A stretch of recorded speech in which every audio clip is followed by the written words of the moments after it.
Hi అండి, ముందుగా అందరికీ నమస్కారం అండి.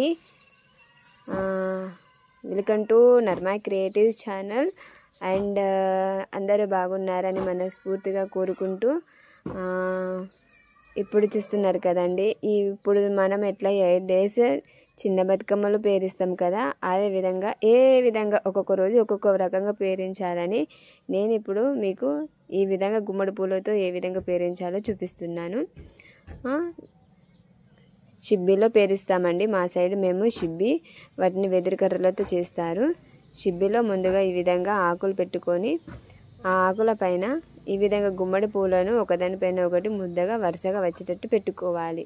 వీటిని పొద్దున అలాగే తెంపి కవర్లో ఫ్రిడ్జ్లో పెట్టినా అవి వాడిపోతాయండి. వీటిని ఒక పెద్ద బౌల్ తీసుకొని అందులో వాటర్ పోసి నిండుగా ఈ పువ్వులు అందులో మునిగేటట్టుగా వాటర్లో పెట్టాలండి. అప్పుడు ఈ ఫ్లవర్స్ గుమ్మడి పువ్వులు అనేటివి వాడిపోవు. అదేవిధంగా ఇప్పుడు పైన పెడుతున్నాం చూడండి, బ్లూ అండ్ వైట్, వీటిని కట్ల పూలు అని అంటారండి. ఇవి పల్లెటూళ్ళలో బాగా దొరుకుతాయి. ఈ కట్ల పూలను కూడా నేను అదే బౌల్లో వాటర్లో వేస్తానండి. వీటిని కూడా ఫ్రిడ్జ్లో పెట్టినా ఇవి చాలా ముడుచుకొని పోయి ఉంటాయి. అందుకే వీటిని బౌల్లో వాటర్ పోసి అందులో ఉంచుతాను. చూస్తున్నారు కదా, ఈ విధంగా ఒకదాని తర్వాత ఒకటి ఈ విధంగా పెట్టుకుంటే చాలా అందంగా కనబడుతుంది.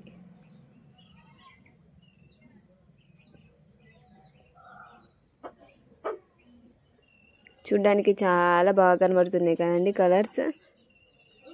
నెక్స్ట్ వీటిని శంఖం పూలు అంటారండి. దానిపైన ఈ శంఖం పూల వరుస పెట్టుకోండి. నా దగ్గర అందుబాటులో ఉన్న పూలను బట్టి నేను బతుకమ్మ పేరిస్తున్నానండి.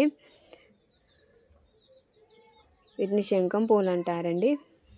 ఈ విధంగా శంఖం పూల వరుసను నేను 2 times పెట్టాను. కొంచెం ముద్దగా కనబడుతుంది అని 2 times పెట్టాను. ఆ తర్వాత నేను బ్రౌన్ కలర్ మందార పువ్వు తీసుకొని గౌరమ్మ పెట్టానండి. 3 steps బతుకమ్మ కంప్లీట్ చేశానండి. ఇలా ఉందండి నా బతుకమ్మ. అందరికీ నచ్చినట్లయితే please like, share and subscribe my channel.